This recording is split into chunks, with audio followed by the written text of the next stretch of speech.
It's the Lekker Rugby Pod, only on Megaphone Rugby. Episode 65 of the Lucky Rugby Pod. I didn't say 56 again like I did last Monday. So it's always an improvement. Harry, welcome back. Quite a things happening. First and foremost, I want to punt the 8-9 Combos latest episode with Tony Johnson. Tell me why. Yeah. How's it, MVA? Hopefully you spend your millions of dollars at Pick and Pay and it's going to come back to you in jersey sales. Tony Johnson is a smooth, elegant gentleman from New Zealand. He's written some books. He loves South Africa. He's like one of those old school commentators where when you turn on the TV and you catch, you're watching Chiefs versus Crusaders, if you want to. And you turn it on, you hear Tony Johnson's voice. Here you go. I'm in good hands. This is good. Like he'll take me on a ride. He's generous to the players. He knows what he's talking about. When he sees a rock or he sees a call or he sees some kind of TMO situation, most of the time he's right. But that's not the real issue. The real issue is that commentating is an art of storytelling. And you need to, I don't know, feel excited. Like the actual commentator needs to be excited about the game. If he's sighing existentially, you want to turn it off. If he's talking down the game, as we have too many commentators doing, like, this is a dour game. There's always something in rugby. There's always something. Tony Johnson's one of those real rugby tragics, as they say in Australia and New Zealand, and that there's no way to take him away from the game. There's nothing you could do that would sour him. He's always up. So we had him on 8-9 combo just to sort of talk through what it's like, in this new era of incredible try scoring in Super Rugby, actually across the whole world. And it's interesting because he was talking about sort of how you tell a story in the middle of a game when you have DJ blaring, PA announcer, crowd noise, producer in your ear, your partner in the booth where you're supposed to pretend that you're having some kind of repartee. How do you manage all that and still come out with, really good one-liners? A break for the ages and takes it to, like that kind of stuff. It's not like that easy when everyone's talking to you at the same time. And he said that, yeah, for sure, of all those factors, what drives him crazy is the in-stadium stuff, the PA guy. So fascinating story. He said the worst offender was in Napier for some reason. And he would do games that were set in Napier, New Zealand. And it would just drive him crazy. He couldn't even hear himself think. And then he realized in his booth, there was this little switch in the back. And he realized that actually was to the PA guy. It was a volume control. And he would just go down from 10 to 5 to 4, then down to 2, and slowly make the guy irrelevant. And he would see the PA guy going mad, in his PA box going, why is no one hearing me? Like, I can't hear you. Come on. And no one was hearing him. And he loved it. And then I think 3 or 4 matches later, he came back for the same thing and he realized that they put a box over it with a key and protected it from Tony. He felt like a criminal. So I thought of you because you've said before that, of course, I love to be in the crowd, doing the clippies and crowd surfing and, just being ridiculous. And you actually like to watch the game more forensically. And there's a problem if you're out in there is that the DJ at Loftus is like killing your brain cells. So Yeah. a good friend Belinda has pointed out, it's Belinda Glenn, it's not just the volume, according to the crowd noise. It's also like reading the room, like what's going on in the game and what's happening. And don't let the DJ and the crowd thing become more important than the actual spectacle of the game. What I loved about that is he said, if he never hears Sweet Caroline again, it's a day too soon. I love that. Because I think we're Yeah. going to be still, you and I are going to start a club there. I'm not going to let this go, Willem Strauss. I'm telling you now. The only way to do it is a strike, guys. We have to stop singing along. Yeah. If no one sings along, I'm telling you, it'll go away. But every crowd I've been in, no matter where they are, and Yeah. even if afterwards you say, "Do you like it?" No, we hate it. But you were singing. That's the thing, Stop that singing. that song is so catchy. I mean, you can't help yourself. You hate it, but next moment you find yourself singing it anyway. Yeah, that's like a drug. We must get rid of that. Listen, you just sort of obliquely referred there to Pick and Pay. Big news coming out. The report broke the story, but you actually knew about it beforehand. Tell me about the new sponsorships. I mean, that is a big deal. You've been on about the fact that this SA Rugby is in a good place. They must hang on and hold on for more money. And for a change, they've got this Wasserman consultancy and everybody bringing in. And that seems to have made a difference. They've put up their grown socks, their grown-up socks, pulled up their grown-up socks, and secured some serious Yeah. money between FNB and Pick and Pay. Tell me about that. It is big boy money. You're right. 12 million US dollars a year just to have, a name on your jersey is good signs. It's green shoots. We want more.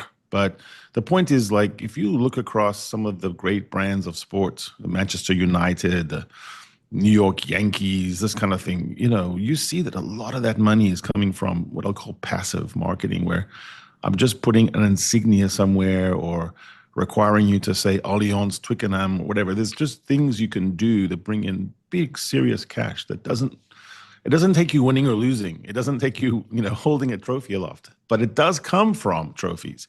So I think the time after you win and when you get to the top and you're number one, you really need to bank. You don't want to make good deals when you're still number 6 and you're coming out of the trough, but when you're at the pinnacle, you need to make your deals. It's a bit like selling a driver on the golf course with your friends, where you just smoke a driver and you hand it to your friend and he smokes one. Sell the club right then. Do it. Don't hold out, because the next tee box you're going to scuff one and he's going to put it in the tree and then he doesn't want to buy it from you. So I do think it's important to make these deals in this particular cycle, leading into what could be back to back to back.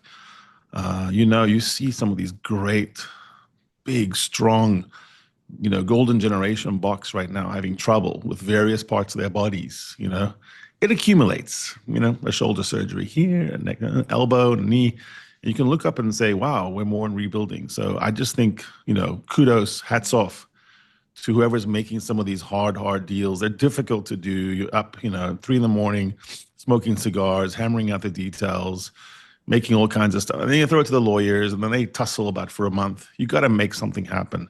I do also think it's important to have brands within the brand. Like I saw today, so much discussion about what the jersey will look like. And it was interesting to me that we were having such an ignited discussion about a jersey sponsor.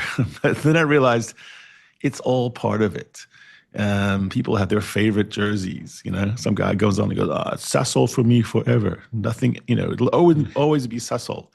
And it does become synonymous, the famous grouse for Scotland, or I guess for the French, it's always ultra, and they become one and the same. So great job. I just think that in general, a lot of the things we want to solve in rugby require money.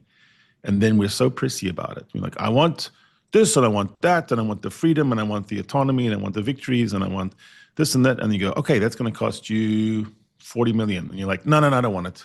And you go, no, you have to pick which one you want.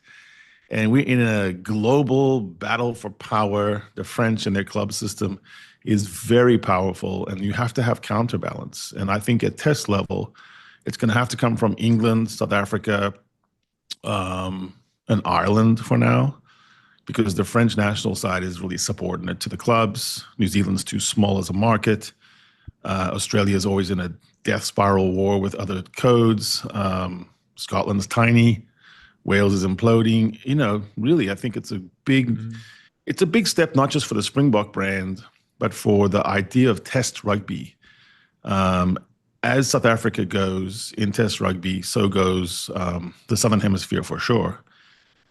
Because if we were to falter, there's an abyss waiting for us. Argentina doesn't have any underlying system to prop it up. So no, it's really great. What do you think about, when they first started putting sponsors on jerseys, I kind of didn't like it. It reminded me too much of, Formula One. Yeah, I was about to say something about Formula One just now. Yeah, I remember an article. I was still at school, or I think varsity. I can't actually remember. And the guy was writing a doomsday scenario. But imagine the Bulls running onto the field at Loftus Versfeld and it says, "Mr. Price Bulls." Can you imagine the sacrilege? There was a whole thing about it. And I thought, gee, well, I don't like that at all. Now it's nothing. It just sort of passes by the way. And I agree with you. We've moved on. We need the money. And we'll talk to you about the money just now. But it's just my Formula One thing I want to inject here is the livery reveal every year is probably one of the biggest things in the entire season. So what Formula One did this year, they did an event at the very same O2 stadium that the Lions are going to be announced at. and that all 10 teams announce their or show the liveries for the first time, which is similar to the jerseys. It gets you an idea how you get the fans involved. Formula One is very, very good at that. And the Boks can learn from it. SA Rugby can learn from that. What disturbs me a little bit, you said, yeah, we saw 100 and something million and 70 million, but it's $12 million. Now you put it in the bigger scheme of things. What's Toulouse's player a budget on its own? It's 49 million euros. I mean, $12 million for the Springboks. I know it's a lot of money, but this sounds still a little bit, underweight to me, don't you think? Yeah, I haven't looked across all the different comparators. I will say in rugby, the jersey sponsorship is not, massive for anyone. Like, I don't know, the All Blacks, whatever. It's not massive, but it's good signs. It's on the way up. I think if you look year on year on year, and you go back about 15 years, yeah, that's definitely progress. I think it's a build. And I think the merch itself, any merchandising that flows from it can really help. If you have proper partners, then they're pushing your merchandise, different kind of versions of the jersey with F&B on it, swag, like throwback replicas. I think anytime you can give the buying public, especially with the gigantic diaspora of South Africans that are living in Sydney or Toronto, they're always going to want to have something that shows pride. And so it's a win-win. These guys are serious partners. I don't know where it all goes. I do know that we are fully, we have to be professional. And a lot of our debates in rugby are the fact that we secretly kind of wish we were still amateur. It's a bit like what you're saying, sacrilege of, like, what does that mean? Like, is the jersey sacred for real? Like, is it a cathedral? So either we're going or we're not. And if we're going to go professional, we have to be really good at it. That brings up your friend and my friend, Jake White, more your friend than mine. Jake White was talking about things that essentially are arguments about professionalism, which is, why couldn't we hold on to these players kind of forever? If they ever touched ground in Pretoria, they're ours, even if they came from wherever. But then they go somewhere else, and almost wistfully, like nostalgically saying, Archie is he's a local boy. I mean, it doesn't get any more Pretoria than Snyman. So if we had those guys, it's a hypothetical. What if we had those guys? Then look at our team. And so our friend Jared Wright put out some like hypothetical team, which I know you thought was interesting. Do you think, we're 30 years into professionalism. Do you think in a way we're still kind of we're not as professional as some of the other sports. We don't know how to do it. We're still a little bit old boys, blazer. He used to play here, brother-in-law, son-in-law, There's a bit of an old school amateurism about our sport, which we kind of like. I hear you, but the point that Jake was trying to make, and I differ a little bit about this, is the fact that I don't think he wants the Boks to be only South African based. That's the first thing. He just would like to have them back, and I think we're moving towards that. Firstly, they're going to increase the salary caps. They increase the squad sizes, because that's what you have to be able to do to compete in all those European Cups and everything else. It's coming. And an emerging trend, I think you agree with me, is older players with growing families and they're all coming home. Andre Pollard's the latest one. Akafela Merwe. All of them, when you ask, where are you coming back? I came back for my family. I came back for the support structure. I want to raise my son in Africa in the sun and whatever else. Jack's just a bit more patient. I mean, you mentioned specifically when we drew up a little bit of the Springbok side from overseas-based Springboks versus home-based Springboks, which we'll get to a bit later. You forgot to mention Nicolaas Jansen van Rensburg, for example, and he's coming to the Bulls. Jan Serfontein is coming to the Bulls. Andre Pollard's coming to the Bulls. And it's not because of the money or whatever. It's because of other factors. As they grow older, the lifestyle factors start playing a bigger role. I think it's going to be a natural thing, and I think it might be a bit of a problem when there's a sort of a transition period between all the good players are now back, and none of the good ones are going overseas, or the ones overseas are not good enough to choose. There might be a bit of a lull there, which is something that Rassie will probably have to manage. What do you think about that? No, yeah, and I get that. I don't know. This gets into the category of post-Rassie conversations. And a lot of what we do right now is because of the Rassie reign.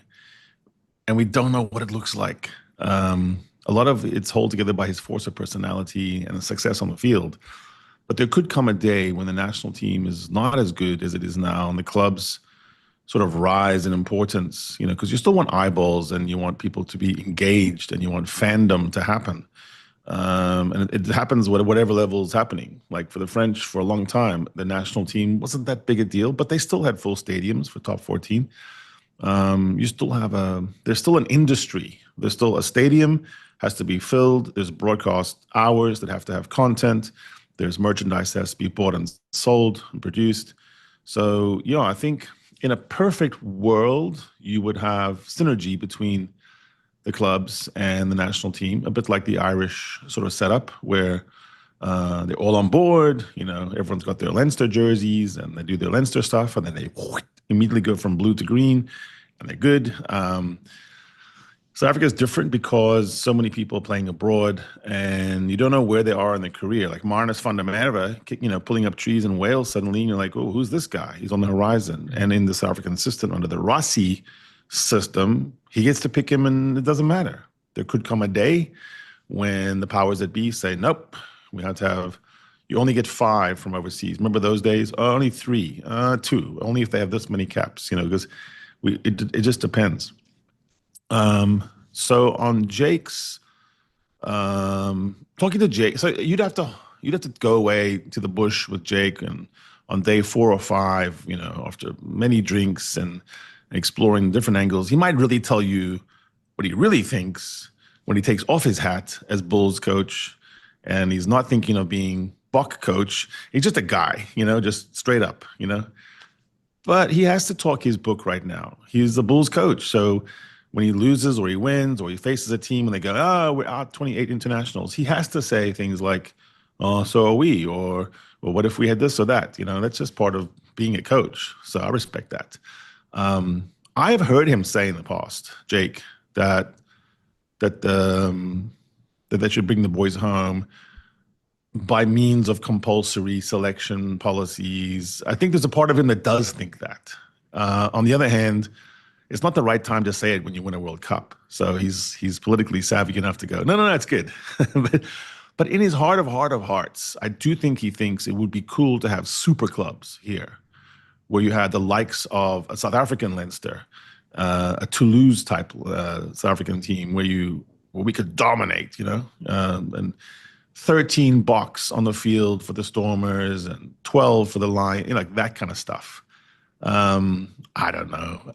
I just think that the vagaries, the vicissitudes of contracts and professional and agents and where you think you are in your career when you're Jesse Creel versus David Creel. I mean, there's just a flow there. It's freedom of contract.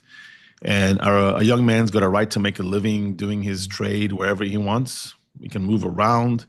Some of them end up becoming, Scottish internationals. Who knows? I do think whatever we're looking back on sometimes when we're nostalgic, it's not going back. I just don't know. Sometimes I think the horse is out of the barn.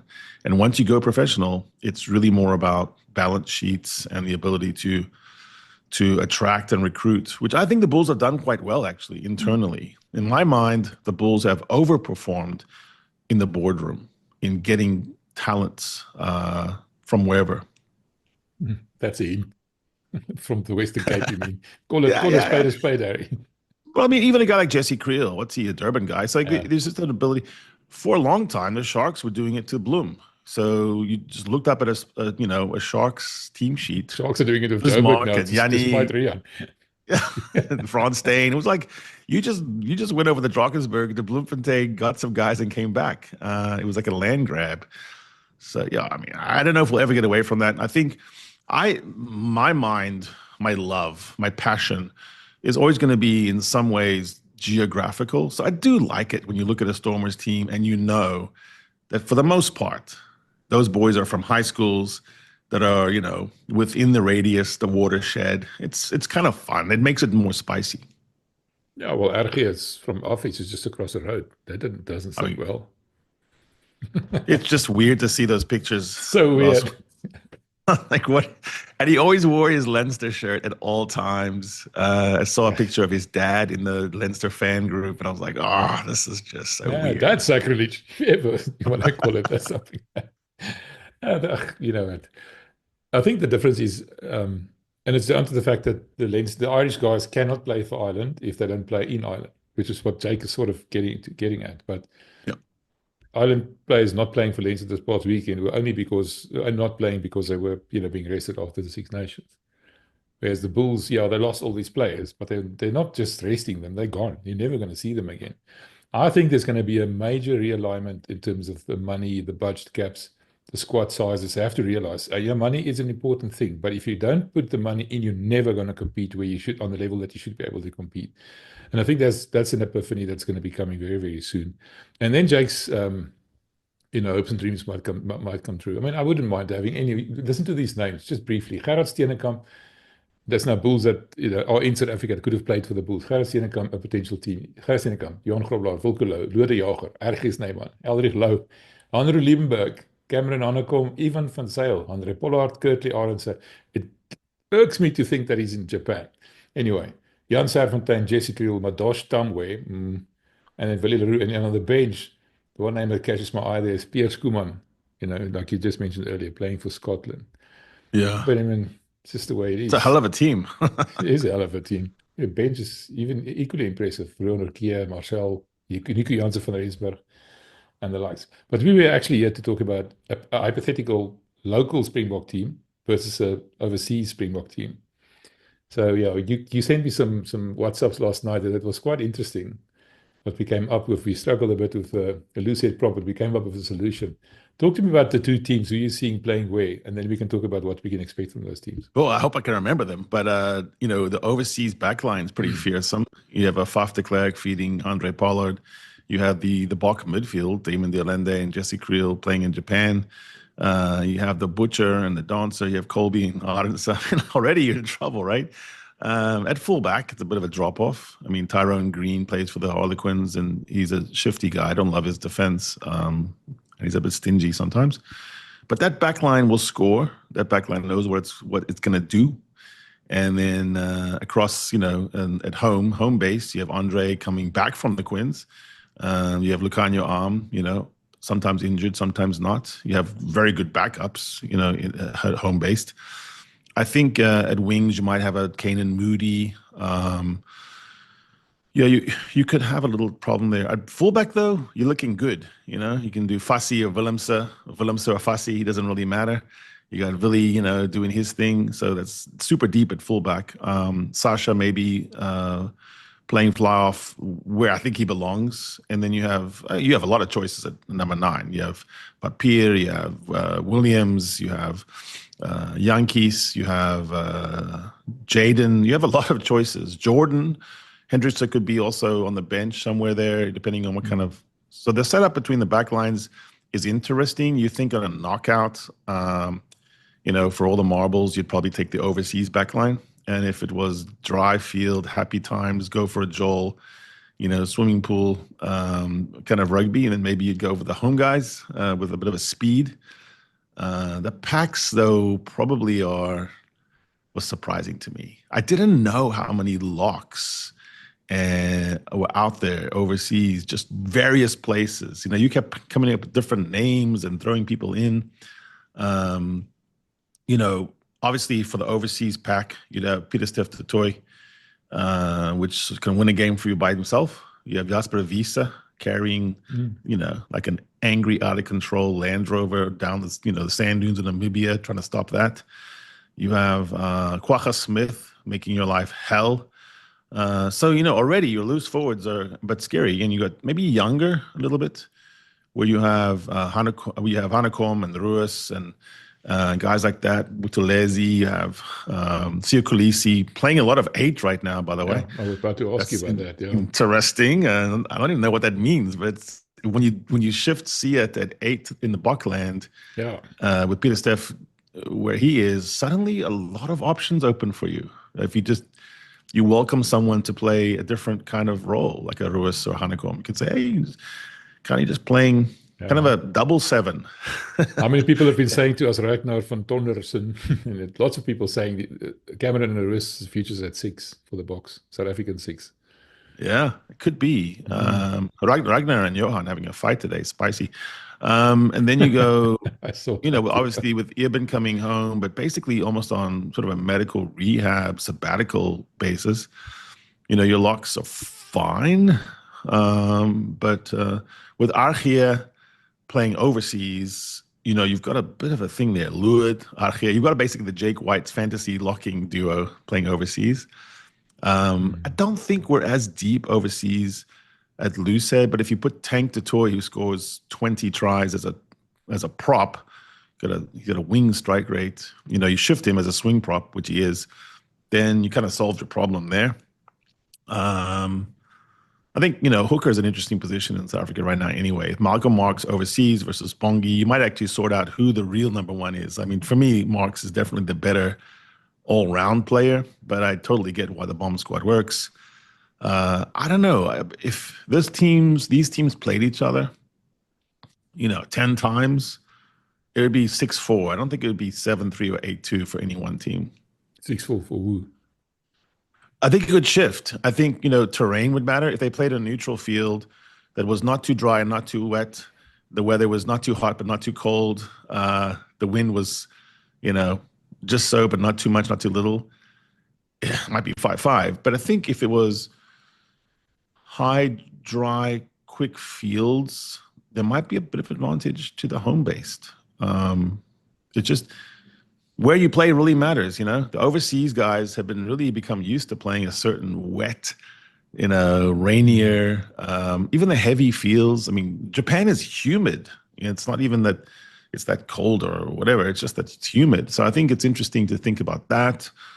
I'd have to look at cap count, but my gut tells me the overseas team would be the one that had 6 to the home-based 4 based on experience. But my problem there is if Irban and Sia really are back in the saddle and going great guns, then that might change. And the scrums. I do think you've got Ox, France, Bongi. You've got some really scrummaging power there. Steenekamp. Let's just say this. Let's just say this. It would matter a lot who gets to coach who. So yeah, that's a good point. You know, like that would be a good coach trial. You know, these teams play 3 times, and then you have guys like Franco Smith and Ruan Ackerman, and they try it. They test out their theories. You know, but whoever gets done is playing rugby. He's not coaching rugby. Whoever gets done human, then we're in trouble. He's gonna win that match. Or Werner Clear for that matter. I got the wrong Ackerman. Yeah. No, listen, I think the only weakness for me in that overseas team is basically Green, Tyrone Green. And you can even improve it, like I said, with Bernard Janssen van Rensburg, who now cannot play for England, apparently, because he played 2 minutes for the under-20 team 10 years ago or something. Stupid rule. He scored one of the tries. He scored one of the best tries I've ever seen this weekend. You know, he's just from a restart, perfectly high ball hang time. Bernard just runs in, his mullet flying, and he just takes the ball in one motion and scores untouched. It was like 1.3 second try. I was like, just keep doing that. And they talked about how they isolated it. It's very interesting. Restarts sometimes tend to be wasted. You're like, it's just restart, throw it up there. The guy will lift someone up. He catches the ball. But if you can aim the ball, Sasha could do this. If you could put the ball on a dime, I mean, like right on a little tiny area, and you have a one-on-one and you invent it, you know, with Peter Steph Toy against, you know, Henry Slade. You just pick out a thing you like and you create that mismatch. It's very interesting. That game I watched, there was 4 restarts that were regained by the kicking team, which is unheard of. Restarts? Yeah, like Exeter versus Bristol, I think it was. And they were really picking them out. Some of them were mistakes, but there was at least 2 that I saw go, oh, you drew that up. You designed that. Oh, well, in Bokland, it would be like probably Archie Sneeman could do that. You could put Sneeman on a drill route. You know, you could say you're going to run, tuck, and then stop at 11 meters. And if I do it high enough, who's going to take that? I mean, even if someone's lifting, it's going to be difficult. Yeah, he just puts up his hand and he's twice as tall as anybody and else. Disturbs you. And maybe he just creates a knock-on. There was a little patch there for All Blacks where Brodie Retallick would do that, and then Kieran Reid as well. Just be a nuisance on restarts. Nothing worse than scoring. Then you get it, receive the ball, and then you mess it up. You let your guy back in. So, what do you think about overseas versus home? If you had to tip the balance, if you were the bookmaker, would you say it's even, or I remember one of those teams have an edge? Yeah. The thing I was about to ask you, and then it slipped my mind, but it's come back in slyly, is does form matter? I mean, we saw a couple of clips of Colby, for example. I'll answer your question this way. Yeah. He's not in form. No. A couple of people just slipped past him. He can step you in the phone booth, but if the phone booth runs around you, then you've got another problem. He's not in shape. Curtly Arons is setting the world on fire. That's true. But if you look at form, Willie is now in for an operation. Kap Eben is still out for some obscure reason. There's a lot of things, a lot of niggles here. And that to me, you have to be realistic. I can't pick Eben, so I'm going to pick who? Murat.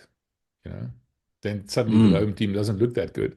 Going overseas, Luke, is he going to injure himself again? Who's in form and who's not? So to me, that does play a bit. I would say, on balance, I don't think Green is good enough, honestly. I think that's where the biggest weak point is. If you put him against Fassi or Willemse for that matter, that's where the home team will have an advantage, even if they've got the good centers.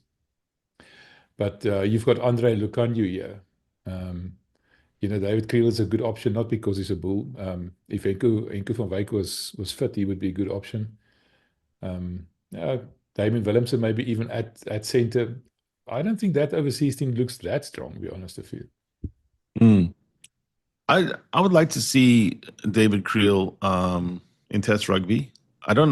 He's one that I have a question mark again. I have more faith in Ethan Hooker if I try to extrapolate what Test rugby looks like, and then I look down at what he's doing at Sharks level.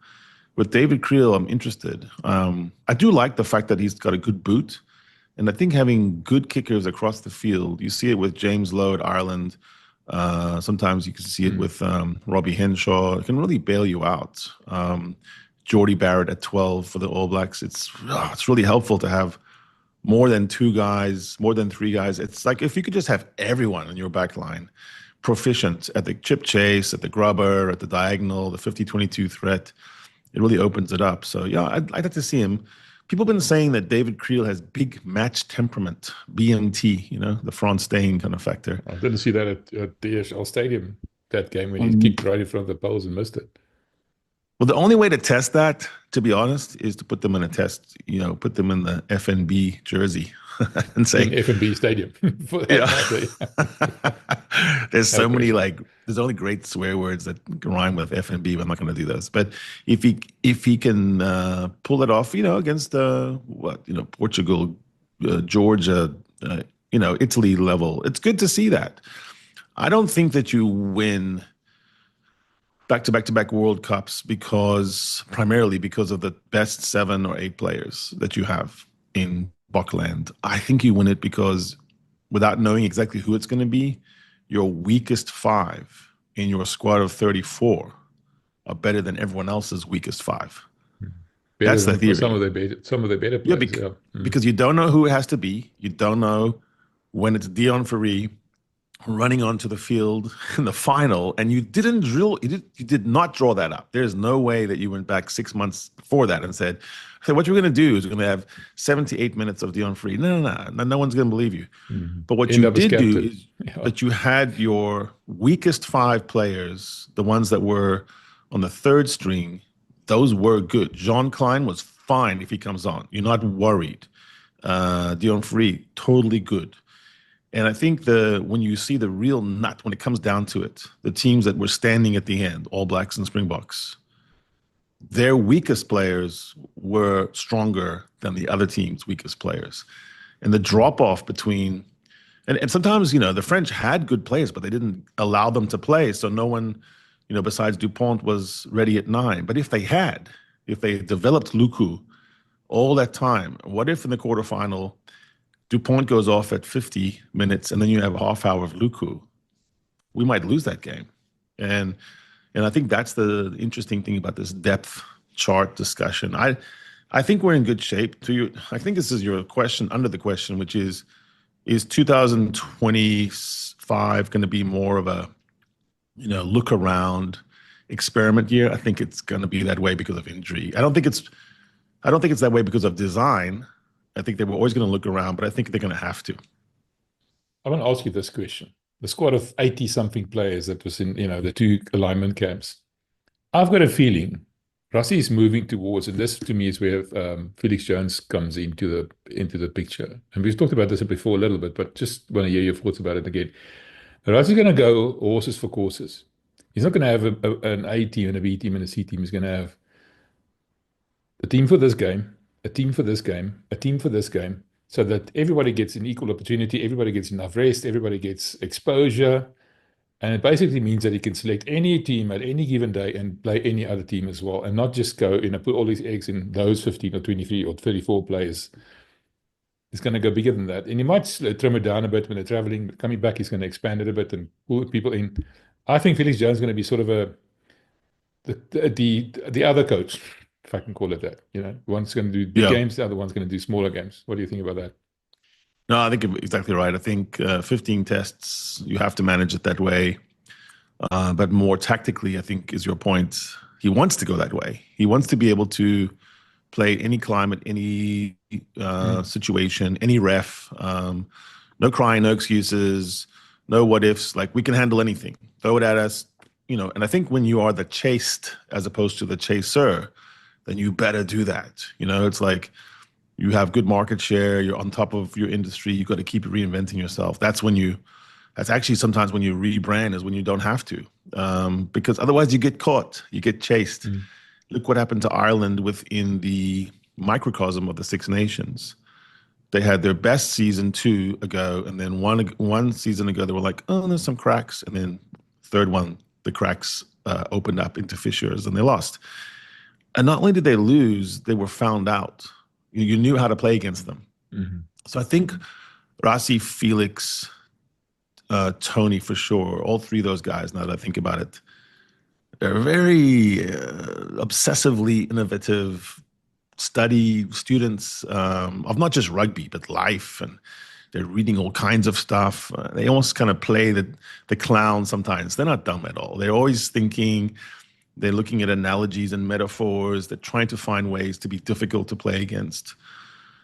One of the geniuses and inherent, either God-given or blessing, gifts of South Africa is the diversity, which has often led us into dark, times in history. But in the sporting context, it's amazing because you can find an anything athlete. There's just a shape, size, speed, If you want to make rugby more aerial, we win.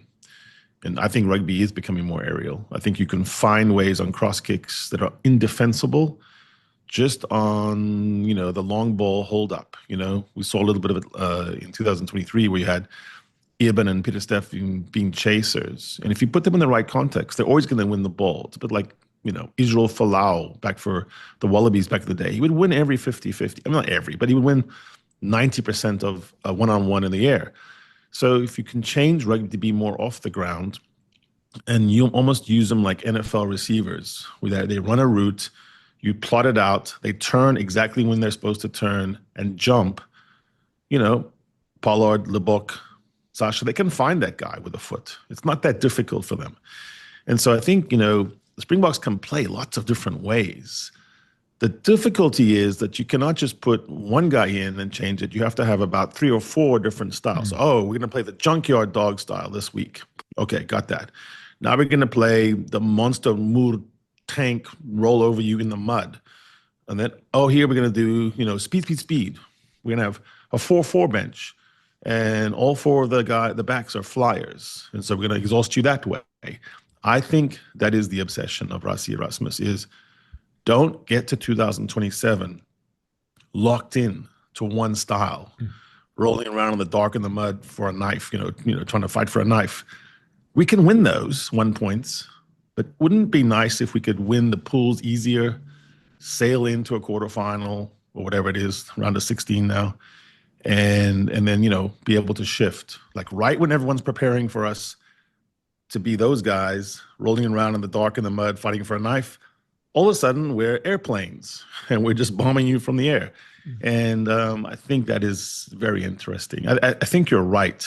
80 players, that's not trying to hone in on one style and play, this is our DNA. That's almost like I always thought about having an overseas based, like a British Isles based Bok team that was good enough that they could handle the end of year tour by itself. That's kind of gone away because of the Japan thing. But there was a time there where I thought you could base a guy like Felix Jones right there. He could live in Dublin and you could do your own training grounds. And then, of course, you can fly in, Fassi and, Eben, a couple of people to augment it. But there is a way where you can create less travel, less disruption, and kind of handle teams, maybe in a demoralizing way. Like, we didn't even send our proper Bok team and handled Scotland. That would be interesting. We never got on the plane. We just walked across.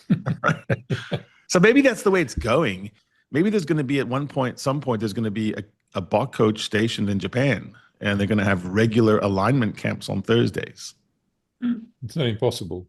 I wanted to ask you another question. We talked about it briefly where Brian Driscoll said, for example, the fact that Leinster's now changed their game plan with Jacques Nienaber being there. That's one of the reasons why Ireland struggled. And you mentioned before that because South Africans now play everywhere. Mostly in Japan, though, and a lot of it in South Africa. And even in South Africa, there's marked differences. The Sharks with their Springboks compared to how the Springboks play with their Springboks is a very good example. Different coaches, different game plan, not using the same players in the same way. How do you get all those players aligned? For example, people are now saying, but if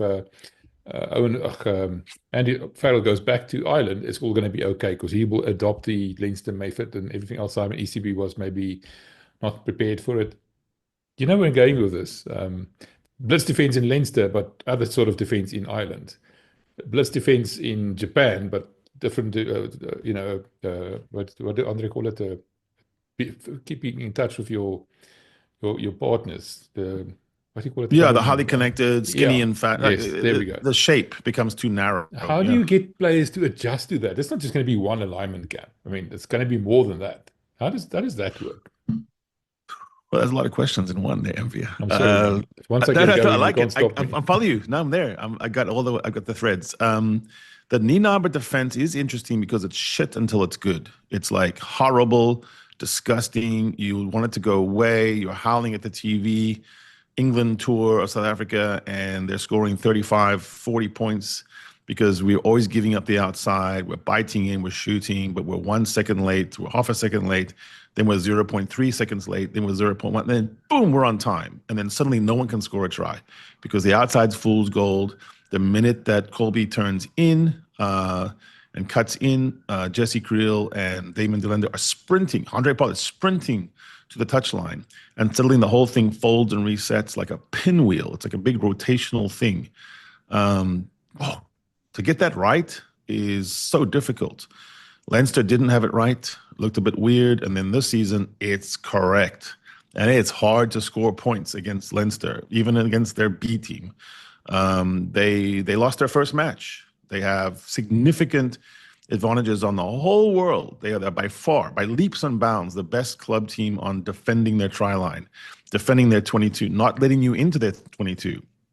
So Jacques Nienaber has done a bang-up job, and anyone who's saying that he has had some kind of deleterious effect on Leinster and by extension on Ireland is talking out of their arse. Okay, let's just put that out there. Now, I understand O'Driscoll's point maybe in a different way, which is, what if you had too much of a difference between a system and a system? And let's just say what it is. Gary Ringrose, okay? So Gary Ringrose is the Jesse Creel designate for Jacques Nienaber. He scouted it out. He thought Ringrose has the aptitude. He kind of runs downhill, if that makes sense. He has that kind of, he's a very heavy in contact guy, but he got injured. And there was disruption there. So it was kind of like, who can be that guy? Is it James Lowe? James Lowe's very flaky mentally. He can win a game, lose one for you as well. He's best when you keep James Lowe in his, big bum, big clearance kick, bust a tackle mode. He's not as cerebral as Gary Ringrose, who can understand a Jacques Nienaber system. Jacques Nienaber system depends a lot on the mental and physical acuity of players.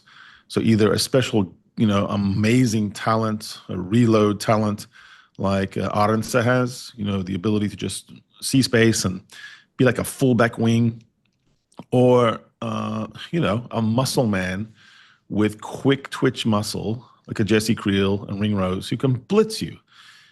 And, I guess the criticism of Jacques' system is it's so dependent on that I could see if it goes a little bit wrong. It goes horribly wrong. But I don't think Ireland lost the Six Nations because of failures in the defensive system. They had one game where they had a really leaky defense, but the big problem for Ireland was that they weren't scoring the kind of points that they were normally scoring. It was the failure on the attack. It wasn't on the defense. And I think it's very weird to not look at Andrew Goodman, who's now a Lions coach, instead of looking at the club defensive coach. Like, he's not even in the team. The other thing I think is Ireland never got gain line. They never got ascendancy in the collisions. And that's not all Leinster boys. There's a lot of guys on that field that weren't winning their collisions from other teams as well. And so, I just thought that Brian's critique was probably taken out of context. If you sat down with Brian, one of the smartest guys who played rugby ever, I'm sure he would concede those points, that Jacques Nienaber has taken Leinster's weakness and made it a strength. Now, nobody is saying going into Champions Cup and the tail end of the season, oh yeah, what you do is you just muscle up against Leinster and then you grind them down and they won't win a game that's 17-14. No, they will. They can. And so, I think Ireland's problems are more like Bernard Jackman was saying, more systemic. Haven't been breeding enough Joe McCarthy's. It's been too much a certain type of player, and they haven't had enough real gain line ascendancy. They don't have a hard nut six. That's the young Peter O'Mahony. It's still the old. And they have to find those things. I do that. They have some. And we watch the Urk, and so we know that. We know guys pulling up trees for Munster and Ulster, Nick Timoney, Tom Ahern, Byrne. They got some really Baird. They got some really good, strong players. But no, I just reject the knee-jerk, let's get viewers, let's get some eyeballs by saying some crazy thing like Jacques Nienaber caused the defeat of Ireland. That makes no sense. So how is Ireland going to play now? And do you mean, and the same goes with the Springboks? What defensive system do they adopt then? Go, for example, or whatever attacking system for that matter. It doesn't matter. You've got all these. You said Russia's got the biggest challenge because you've got players coming from all over the world with different teams, different styles, different approaches, different plans, and he's got to mold them into a Springbok team. That's interesting to me. Is still Ireland, and Leinster is a very good example because Leinster is effectively Ireland. And if they play two different styles, it's inevitably going to lead to some problems. I think they will adopt now the Jacques Nienaber style maybe going forward. That's the first thing. And now does Rassie, what would Rassie adopt going forward? I mean, it's fairly obvious, but it's still, I'm interested to hear what you say. Yeah, I was thinking about this. It's been kind of turning around in my mind. And I think the reason why what should not work, which is what the Boks are doing, getting everyone from everywhere, disparate backgrounds, playing styles, and then having a fully committed style, which tends to get better within tournaments, doesn't start out the best, but always seems to get there, is that there is actually a doctrinal unity to it all. And I think what that is, that philosophical base is denial of time and space. I think it's deep within the South African psyche from every culture within South Africa. I don't know, sorry, but violence, decisiveness, no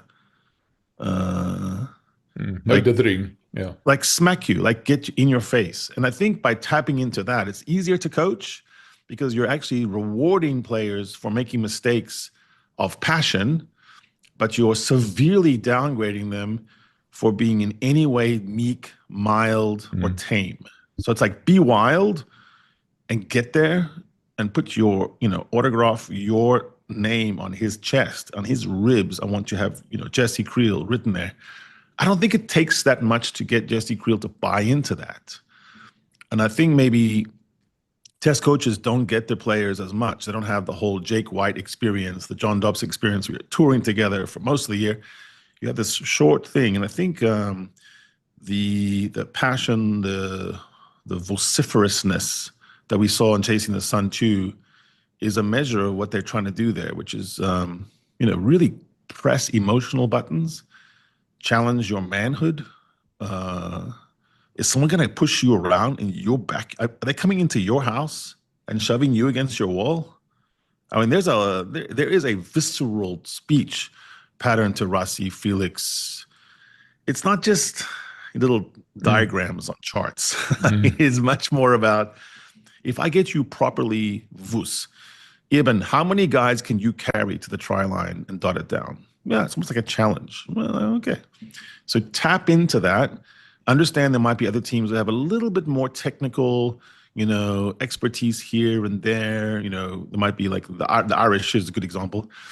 And that'll be the teams that actually trouble us. It's not going to be someone trying to puff themselves up, plastic energy, as Bongi said. It's going to be the teams that can outthink it. So that's where I think Tony come in, Felix comes in, and they're trying to develop this other template that says we will not be outthought, outsprinted, outlifted, outhit, outground. We want to make all those things impervious. And of the one thing that I think they have to work on the most is inside a match, when the referee's calling the match this way, and the weather is this way, and things aren't going our way, how do we crawl ourselves out? And that's why I think the 2023 Rugby World Cup win was the best, which is there, you could see down the stretch that they were thinking their way through things. And each time, France, England, and New Zealand, the losing team in each one of those was kind of going, how did we lose that? Like literally thinking that. Maybe even right now, still thinking it. Yeah. That's the coolest thing. So I think, I think it's a beautiful time to be around this team because they're not resting on their laurels by going out and getting Felix back, by investing in a guy like Tony, and putting this much thought into it. I think you're seeing that whoever said that Rassie was complacent now and maybe he was kind of like doesn't have the heart or the fire or the passion, he's definitely ready for this one. No, definitely not. I mean, Rassie seems to be more fired up than he's been in a while. And I think the fact that Felix is back and that everything is starting to gel now and click now. So I can't wait for the season to start now. Have you heard anything about this extra test that we're going to be playing? Japan. I think apparently we're going to be playing an extra test at Cape Town Stadium against Japan. I think before Italy even. Do you know anything about that? It's very interesting how many they're trying to crowd in, isn't it? We've always heard this thing about player welfare and, by the end of the year tour, it's like, there's too many games. But I think I'm with you. I think they're just going to have platooning system, a much broader group. And it could come horribly wrong, of course. We could drop a game to someone they're not supposed to lose to. But, because that's the problem with being as the long as it's not Springboks, right? Japan. Please. Yeah, exactly. I have Brighton Beach. And Eddie trauma. Jones, can you imagine? Twice he beat. Oh, no. But I mean, you think about being, so if you take yourself out of Bok brain and Bok land and you think of everyone else and how they approach these games, you're always going to get everyone else's best game. They're so excited about the scalp. And the world champs came to town and we took them down. That will energize everyone. So I think, that's the price of trying to go from wire to wire. There is a case to be made. I'm not saying we should do this. There's a case to be made that you do rebuild enough where you do drop some tests maybe that you would have won if you had the full strength, but you allow yourself almost to kind of get caught by the pack and then, sail into 2027. I'm not saying that. I think you should always approach the jersey and the heritage the proper way. But I know it's very difficult to rebuild, refresh, and still win. Yeah, what? No. You've always said Rassie wants each player to have a certain number of tests. I think 20 tests or something. They're grabbing in more tests to get more players to 20 tests or not. That's because it points again to a bigger squad, don't you think? Yeah. Yeah, and it's not that they just want a certain arbitrary number, right? It's they want to have seen that they've seen a lot of things that they've had to adjust. And there's certain positions you probably need more than others. You know, like if you're going to pack down a scrum at tight head, you have to have seen every dirty trick, every permutation. You know, the flopping prop, the sort of second shot, all these little tiny things, the weird binds. Fly off, you got to see how every defense can be shape-shifting. Whereas I think if you have 20 tests in a very good strike wing who knows how to blitz and finish, it's like you can trust that, you know? Kurtley, Arnsa, and Colby don't have nearly in the same number of caps that some of these old grizzled props have, but they're ready and they can face it. I think, where I've always said now for a while, midfield, got to see more people. Got to see more people at 12 and 13.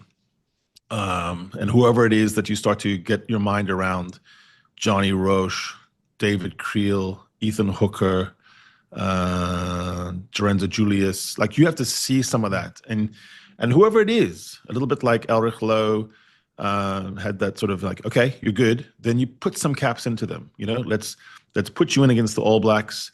Let's run you on with 10 minutes to go with 1 point game against All Blacks. I'm going to learn a lot about you if you're Julius or Hooker then.